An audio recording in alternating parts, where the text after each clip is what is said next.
All right, people, how you doing? Feels like it's been ages. Mind you, it's been all a bit of a rush and a bit of a mix-up last month. Wife's been off work on summer holidays, been to Switzerland. Haven't really got out a huge amount with the camera since I got back. Is everyone enjoying the stop for the shot? Little episodes, quick short ones, everyone enjoying those? Quick apology. My internet has been an absolute nightmare. I'm not going to say who I'm with, but probably this year my internet's crashed 3 times. And I've been without internet for like a week at each time, and uploading videos has been a pain. I know I missed a video earlier on in the year, but the engineer's coming on Friday, this afternoon, 4 o'clock tonight, between 4 and 7, so hopefully he can fix it. Like I say, it's been down 3 times, which is an absolute nightmare. I don't know if any of you lot notice it, but when I use my Lightroom, because it's connected to the internet, like a subscription thing, I feel that when I try and edit pictures, when I haven't got internet, it slows right down and it's a right bag of poo. So, is anyone else having that problem when they lose their internet? But anyway, it's Friday, the sun's shining. It is, I don't even know what the date is. It's got to be the end of August, sometime into September. And I feel that summer's coming to an end. So, I thought I'd come to this place to get some shots. Been here a couple of times before. You'll have a guess where it is. No, it doesn't need me to tell you where it is when you see some B-roll in a sec. Gorgeous place. I'm hoping no one's around, and I'm hoping the tree that's in the way of the falls is gone, so that might give you an idea of where I am. But I've got dentist this afternoon at 1:30. I've got coffee and biscuits in the car, so yeah.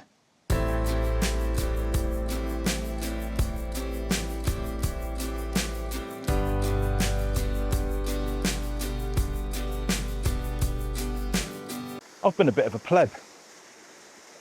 We sort of had an amazing summer, and then about a week and a half ago, the weather gods went, right, that's enough, no more of that, and it's just hammered it down for the last week and a half. I mean, like torrential where I've come from in Brixham. Summer's just kind of, I was looking forward to going beach through September and enjoying it, a long summer and all the rest of it, although we have had a really good summer.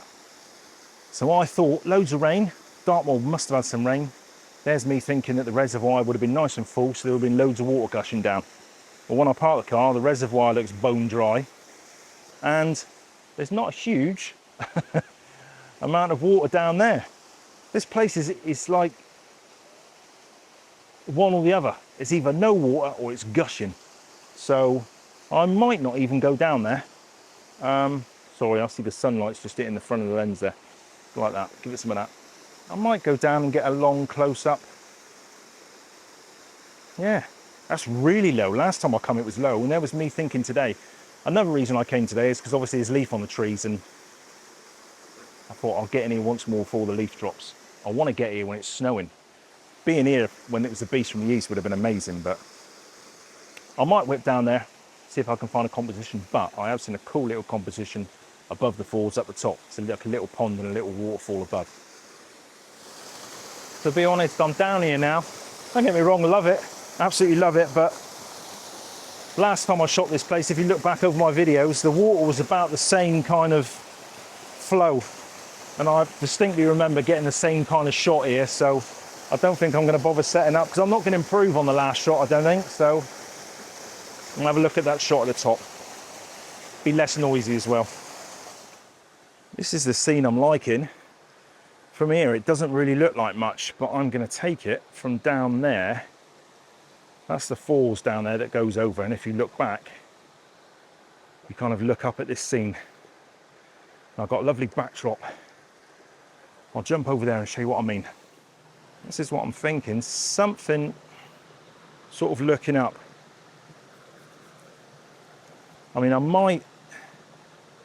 might include these bushes on the right here, and the fern on the left, and kind of a looking through shot, and then a long exposure on the water. The ferns might move, this might move. Obviously you can have the movement of the long exposure, but I've got all the rocks there. I've got this massive great fallen bough which isn't going to move, so there's plenty of static stuff in the shot to look nice. Although I've got a feeling if I shoot too wide, the waterfall might just get lost in the scene. Oh, and I've got to say as well, whoever's been using my affiliate link for Maven filters, legends, a lot of you. Every little helps. Love it. Yeah, Y's quite nice. But the problem is, The falls just get lost. These are just handheld shots. ISO 500 f8.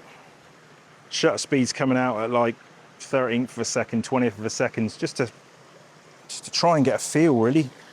See if there is a shot there.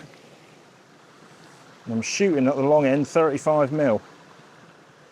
And what I'm going to do is focus on the waterfall, and these ferns may be a little bit out of focus. They won't be very sharp, but obviously everything's pointing towards the waterfall. I think I quite like it there, because if I go too low, I don't see all the white. If I go too high, it's just a normal, natural, someone's walking past and looking down on it. So I think I might go about there. Dee-dee-dee-dee-dee-dee. Dee-dee-dee-dee-dee. Woo, woo, woo. Oh, Bessie, whoa. See, now it's a difficult one, because I'm going to put a polarizer on in a minute, which is going to take away a lot of the reflections. At the minute, the foreground water, the fall off coming down here, looks pretty boring. But once you put a polarizer on and do a long exposure, it can completely change the scene. Nice to have this close to me for a change. So I'm going to chuck a polarizer on, see what he's going to do. It's quite a cute little scene, actually. It's lovely. Oh, the polarizer definitely does loads. Loving that. Do I want the polarization now? That's the question. There's loads and loads of little white bubbles flowing off. Now the reflections aren't that great, I don't think. Or are they? Or are they distracting? So I think I'm going to get rid of the reflections.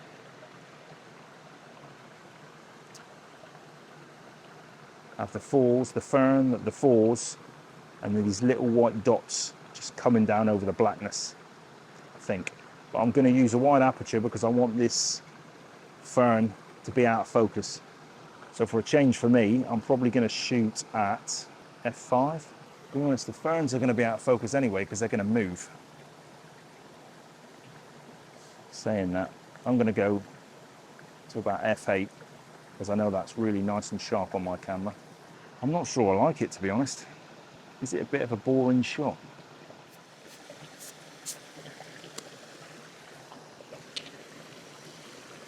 Mm. 13 seconds, well that's going to change the scene a little bit. Polarization, f8, 2-second timer. Loads in focus past the ferns. See what stabilization off. See what that looks like. Not sure.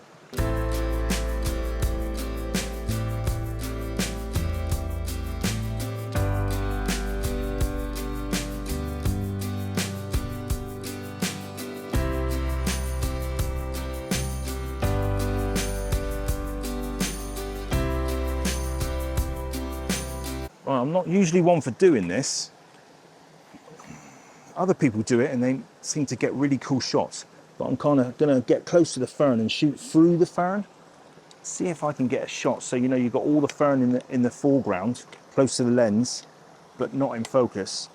And then you're kind of looking through to the waterfall. Is my thinking. Whether I'll be able to pull it off or not is another thing. Oh, I haven't got a polarizer on, but I've got a 6-stop on. You know me, I like a bit of a long exposure. And that's given me 8 seconds. Looking through, focused on the kind of the rocks beside the little bit of waterfall. Like I say, some people pull it off really well, kind of shooting through. So I'm sort of shooting through the fern and then woof, you've got this waterfall. Admittedly, it's only a small waterfall, but I don't know. What do you think? Having a play. But that was 10 seconds, f8, ISO 100, focused on the waterfall with a Maven 6 ND.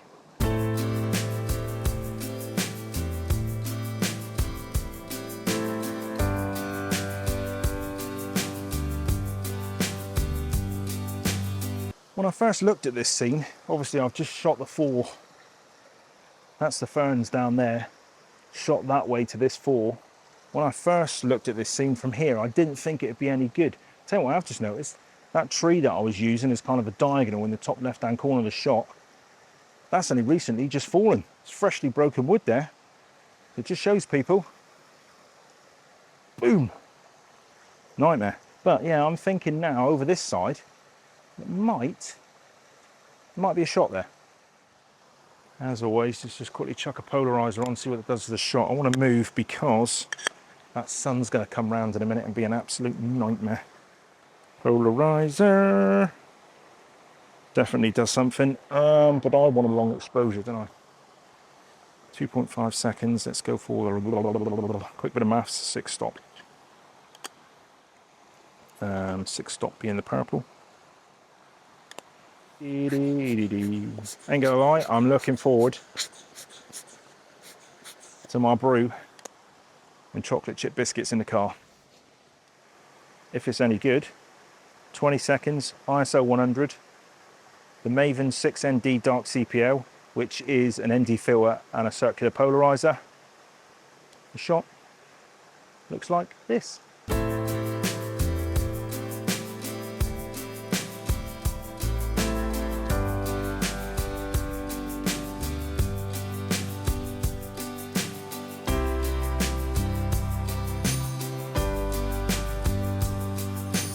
Oh, people, that's about it. I can't believe no one else hasn't come down here. Whole place to myself. It's been lovely. I'm a fool to myself really because I've come somewhere that I've been before. I feel like I've been here a million times, which I haven't, but I've been here a few times. It's difficult shooting the same place all the time. I think, like I said in a previous video when I shot here, one of the shots I got here is probably one of the best shots I've ever taken. I think. I love it. Absolutely love it. And in fact, it was with a really cheap lens as well. It wasn't a Canon lens on my camera. It's just nice to get out, isn't it? As always, there's an affiliate link down below for Maven filters. Any questions on them, or anybody that's used my affiliate link, to buy the Maven filters, how are you getting on with them? Let me know in the comments below. I know I'm always banging me gums on about them, but my photography is a lot of long exposures, and I can't live without my ND filters and my polarizing filters, and I just love these. So this will hopefully be going out on Friday if the old internet people have come and sorted my bloody internet out. I'll tell you what, I've been lost without it. It's been an absolute nightmare because my internet and my TV is with one company, which has been proven to be a pain in the ass. When it's up and running, upload speed for videos and all the rest of it's brilliant. TV, and not that I watch a huge amount of TV, but my mobile phone is with a different company. So you'd think when one goes down, I could use the other, but my mobile phone, 4G or 5G reception on it is absolute pants where I live. So because my internet's been down, I've had to drive to the top of Brixham up to a place near Illed to check emails, check messages. That's why I've only been able to upload a short couple of videos to my Instagram. No chance I'm going to be able to upload a bloody YouTube video. Been an absolute nightmare. Tell you what, people, we rely way too much on the internet. Well, that's what I've discovered I do anyway. Have a great Friday, people. Have a great weekend. Any questions or whatever, chuck them down below. But appreciate all the new subscribers and the watchers and all the rest of it. And yeah, like I said earlier, I hope you're enjoying the stop for the shot videos. They're just short little videos. If I'm out in my car on my way back from work or something like that, I've always got my camera on me and I see a shot, I'm just getting in the habit of getting out and taking it. 'Cause for too many years, I drove around driving past some really nice shots. To be honest, everywhere I go, where I work, where I walk a dog, I see shots every 5 minutes, which is an absolute nightmare. But yeah, cheers for watching, people. See you in the next vid. Have a great weekend. Cool. Cheers. Bye.